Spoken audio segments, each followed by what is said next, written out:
എല്ലാവർക്കും മറ്റു വീഡിയോയിലേക്ക് സ്വാഗതം. ഞാൻ വന്നത് നല്ല രുചികരമായ ഒരു സോയ റോസ്റ്റിൻ്റെ റെസിപ്പിയുമായിട്ട് അപ്പോൾ എങ്ങനെ ഉണ്ടാക്കുന്ന നോക്കാം. അതിനായിട്ട് ഞാനിവിടെ വെള്ളം തിളയ്ക്കാനായിട്ട് വെച്ചിട്ടുണ്ട്. ഇതിലേക്ക് 1 കപ്പ് സോയ ഒന്ന് ചേർത്ത് കൊടുക്കുന്നു. കൂടെ തന്നെ നമുക്ക് കുറച്ച് ഉപ്പും കൂടി ഒന്ന് ചേർത്ത് കൊടുക്കാം. എന്നിട്ട് ഇതൊരു 5 മിനിറ്റ് നന്നായിട്ടൊന്ന് തിളപ്പിച്ചെടുക്കാം. ഇതിപ്പോൾ 5 മിനിറ്റ് നന്നായിട്ട് തിളച്ച് വന്നിട്ടുണ്ട്. നമുക്ക് ഒന്ന് മാറ്റി വയ്ക്കാം. ഇനി ഒരു പാൻ അടുപ്പത്തേക്ക് വെച്ച് അതിലേക്ക് 1 ടേബിൾ സ്പൂൺ എണ്ണയൊന്ന് ഒഴിച്ച് കൊടുക്കുന്നു. എണ്ണ ചൂടാകുമ്പോൾ അതിലേക്ക് നമുക്കൊരു 1/2 ടീസ്പൂൺ കടുകിട്ടൊന്ന് പൊട്ടിക്കാം. കടുക് പൊട്ടി വരുമ്പോൾ ഇതിലേക്ക് ഒരു 1/2 ടീസ്പൂൺ പെരുംജീരകം ഒന്ന് ചേർത്ത് കൊടുക്കും. കൂടെ തന്നെ ഇഞ്ചി വെളുത്തുള്ളി ചെറുതായിട്ട് അരിഞ്ഞത് ഒരു 2 ടേബിൾ സ്പൂൺ ചേർത്ത് കൊടുക്കാം. കുറച്ച് കറിവേപ്പിലയും കൂടി ചേർത്ത് കൊടുത്ത് നമുക്ക് നന്നായിട്ടൊന്ന് വഴറ്റിയെടുക്കാം. ഇപ്പോൾ ഇതിവിടെ വഴന്ന് വന്നിട്ടുണ്ട്. നമുക്കിതിലേക്ക് ഒരു 2 വലിയ സവാള ഒന്ന് ചെറുതായിട്ട് അരിഞ്ഞൊന്ന് ചേർത്ത് കൊടുക്കാം. ഇതിൻ്റെ കൂടെ 1/2 ടീസ്പൂൺ ഉപ്പും കൂടി ഒന്ന് നമുക്ക് ചേർത്ത് കൊടുത്ത് നന്നായിട്ടൊന്ന് ബ്രൗൺ കളറാവുന്നവരെ ഒന്ന് വഴറ്റിയെടുക്കാം. ഇപ്പോൾ ഇതിവിടെ ബ്രൗൺ കളറായി വന്നിട്ടുണ്ട്. നമുക്കിനി ഇതിലേക്ക് ഒരു തക്കാളി ഒന്ന് ചെറുതായിട്ട് അരിഞ്ഞൊന്ന് ചേർത്ത് കൊടുക്കാം. ഈ തക്കാളിയും കൂടെ നന്നായിട്ടൊന്ന് വെന്ത് ഉടഞ്ഞ് ഇതിനകത്തൊന്ന് ചേർന്ന് വരുന്നത് നമുക്കൊന്ന് ഇളക്കിയെടുക്കാം. ഇനി ഇതിലേക്ക് നമുക്കൊരു 1/2 ടീസ്പൂൺ മഞ്ഞൾപ്പൊടി ഒന്ന് ഇട്ട് കൊടുക്കാം. കൂടെ തന്നെ ഒരു 1/2 ടീസ്പൂൺ മുളക് പൊടി, 1 ടീസ്പൂൺ മല്ലിപ്പൊടി, 1/2 ടീസ്പൂൺ ഗരം മസാല എന്നിവയൊന്ന് ചേർത്ത് നന്നായിട്ടൊന്ന് ഇളക്കിയെടുക്കാം.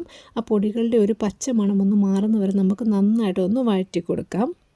ഇതിപ്പോൾ നന്നായിട്ട് വഴന്ന് വന്നിട്ട് നമുക്കിതിലേക്ക് നമ്മൾ തിളപ്പിച്ച് ഊറ്റി മാറ്റി വെച്ചേക്കുന്ന സോയാബീൻ ഒന്ന് ചേർത്ത് കൊടുക്കാം. ഞാനൊന്ന് ചെറുതായി 2ആയിട്ട് മുറിച്ചതാണ് ചേർത്ത്. നിങ്ങൾക്ക് അങ്ങനെ തന്നെയോ ഇതിലും ചെറുതായിട്ട് മുറിച്ചോ ചേർക്കാവുന്നതാണ്. ഇത് 2-3 പ്രാവശ്യം നന്നായിട്ട് വെള്ളത്തിൽ കഴുകി ആ വെള്ളം ഒന്ന് പിഴിഞ്ഞ് കളഞ്ഞ ശേഷമുള്ള സോയാബീനാണ്.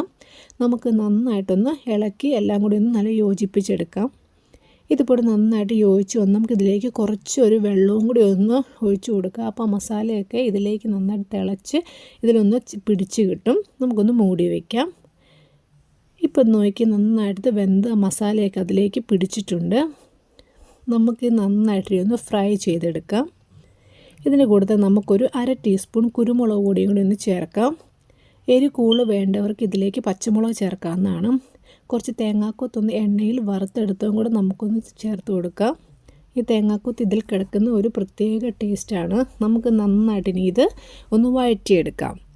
ഇത് നല്ല ടേസ്റ്റാണ്. നോൺ വെജ് കഴിക്കാത്തവർക്ക് പറ്റിയൊരു ഫുഡാണ്. നല്ല പ്രോട്ടീൻ റിച്ചാണ്. അപ്പോൾ നല്ല ടേസ്റ്റുമാണ് കഴിക്കാനായിട്ട്.